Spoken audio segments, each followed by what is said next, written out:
Hi there, this is a look again at complex numbers, and we're going to look at Argand diagrams. Now, Argand was a famous German mathematician from memory, and he devised a way to represent what is essentially a number. But rather than being on a number line, he's done it as almost like a pair of coordinates. So, for instance, I mean, this picture shows it, I suppose, but I'll just draw another one here. So, you could show on an Argand diagram what are called the real and imaginary parts. So this is the real axis, and this is the imaginary axis. I suppose normally number lines go across, don't they? They do this. So it might be -2, -1, 0. I did that 0, 1, 2, 3, etc. And these are just normal numbers, and we describe them as real numbers. But now what Argand did, he said, well, what if you go up as well? So a number like, I don't know, z equals 3 plus 2i, you can now write as, well, go 3 across, 2 up. And you draw a line to it like this. And this would be, let's say, z equals 3 plus 2i. Now, there's an alternative way of doing this as well. Now, kind of a consequence of the Argand diagram is that you almost have like an angle here, and a length, and rather than describing it as a coordinate, which is really what all Argand did, other mathematicians later on described it in terms of its angle and its length. Its length is generally written as r, and its angle is generally written theta. And so they came up with an alternative way, which is called the modulus argument form. Modulus argument form. Now, we're not doing that today, but I just thought I'd throw it out there today, so that you're aware that there are two ways of writing complex numbers. We've seen the first one, and we're going to look today at the Argand diagrams, which are quite straightforward based on them. But there is this alternative, the modulus argument form, that we'll also need to do. So anyway, let's move on to Argand diagrams properly. I want you to try to draw an Argand diagram for all of these complex numbers. I've done the first one for you, so that's really all I want. I want you to draw me a pair of axes, and notice this pair of axes, because it says 2 plus 5 up. We go 2 across, 5 up, and that's it. So, and then at the end, just write z equals 2 plus 5i. Make sure it's very clear. So you've got 5 to do. And you do those for me now. Pause the video until you've done. Okay, I hope you have managed to do all 5. These are my answers. That was at 4 minus i. So notice it doesn't say 1i, but obviously it means 4 minus 1i. So it goes 4 across, 1 down. Next one, what's this do? It goes minus 3 plus 2i. So 3 left this time, 2 up. And I suppose it's just getting used to the fact that if they're negatives, they either go left or down. Here's this one, what's this? Minus 5, minus 3i. This one's a bit weird, it just says 8i. There's no real component at all. Well, in which case, it goes straight up. Notice it goes from there, straight up, and it goes straight up 8. So that is z equals just a simple 8i. And the last one's a boring one again, an easy one. It goes 6 across and 3 up. So hopefully you've got all those right. I don't think they're hard by any means. It's just a quick sketch. So quadratic equations. Solve these quadratic, or solve this quadratic equation. So I suppose if we were to do this properly, we would do the quadratic equation formula, and rather than writing x equals, which you'd normally do, you might recall this is x equals minus b plus or minus the square root of b squared minus 4ac all over 2a. So all I'm suggesting is we're going to use this, but it's going to say z equals. So my a is 1, my b is 4, and my c is 13. Now it certainly won't factorise. 13 is a prime number. I'm not going to get very good numbers out there. It won't factorise, and I don't think it will give me nice solutions either. But we'll see. So z equals minus b plus or minus the square root of b squared minus 4 times a times 13. Now it's going to be pretty horrible. All over 2. 2 lots of 1. So that's minus 4 plus or minus. You'd always do the square root thing first. It's 16 minus 52, which sounds to me to be minus 36. 16 minus 52 just confirmed at minus 36, and I'm pleased it's minus 36 because it's a square number, well, negative square number.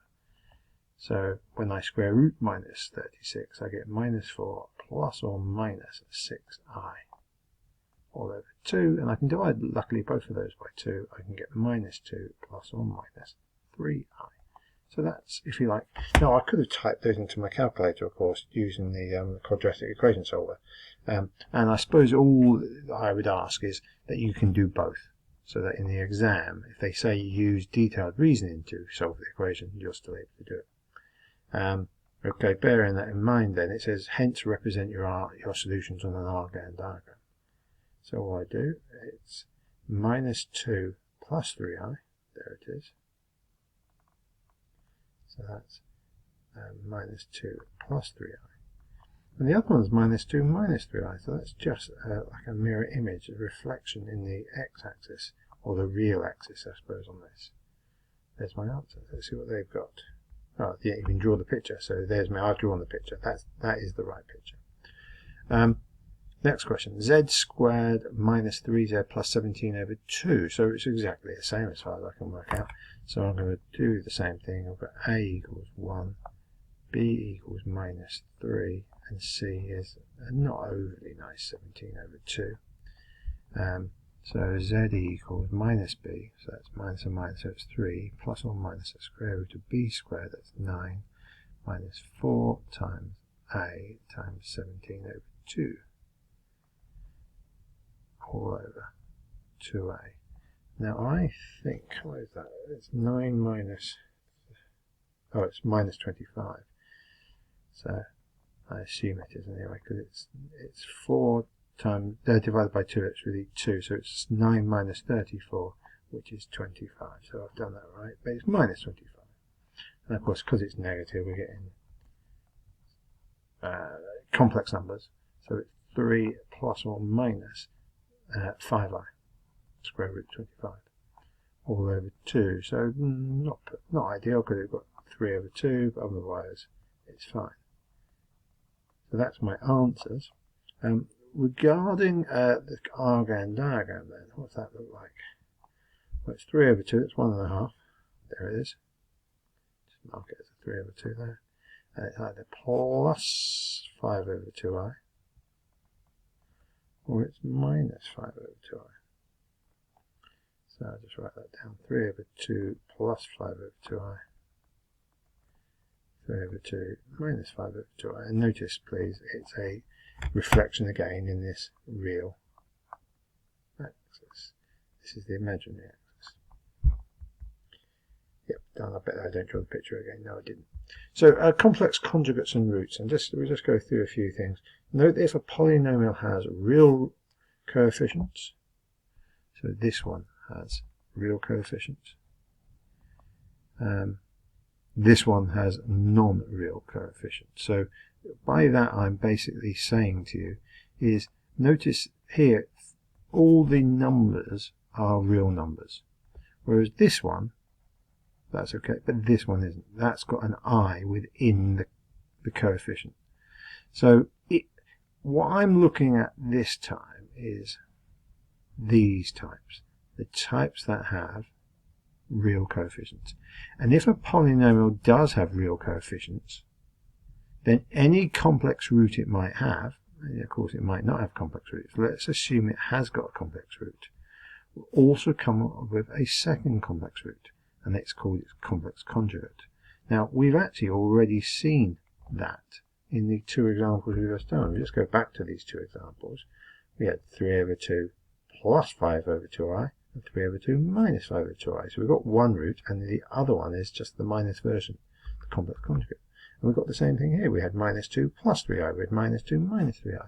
So when we've done the two examples, we've got exactly this happening. We've got these two complex conjugates occurring. Or these two roots occurring, one which is the root and one which is its complex conjugate. So bearing that in mind, if I, for instance, it says two complex numbers z and w are shown on the diagram. Alright, this is completely different. On the same diagram, represent the numbers w minus z and z star. Well, z star is the easy one. This is the complex conjugate. So Z star must be up here. You just reflect up here. So that's Z star. So that's easy. W minus Z might be less obvious unless you think about it in terms of vectors. So if I think of this as W, from there to there is W, and I think of this as Z. Now W minus Z means I go along W, but then I go the wrong way down Z. Now Z goes that way, so I think that is the opposite version of it. I think that is minus Z. And if I go along W and then effectively the wrong way up Z, the result is W minus Z. Now that's a reflection of work we've previously done in vectors at GCSE. You would have seen questions like that at GCSE. And it's coming back now to show us how to write or draw diagrams with these, like it's like geometrical interpretations of what things like W minus Z might look like. And let me just go through it again. So I started at Z, I drew that. I started at, with the W and drawn that. And then I think to myself, what does W minus Z mean? It goes along W, but you see Z from there, just follow that. It would go this way. And I'm not allowed to do that. I go minus Z, which means I go the other way.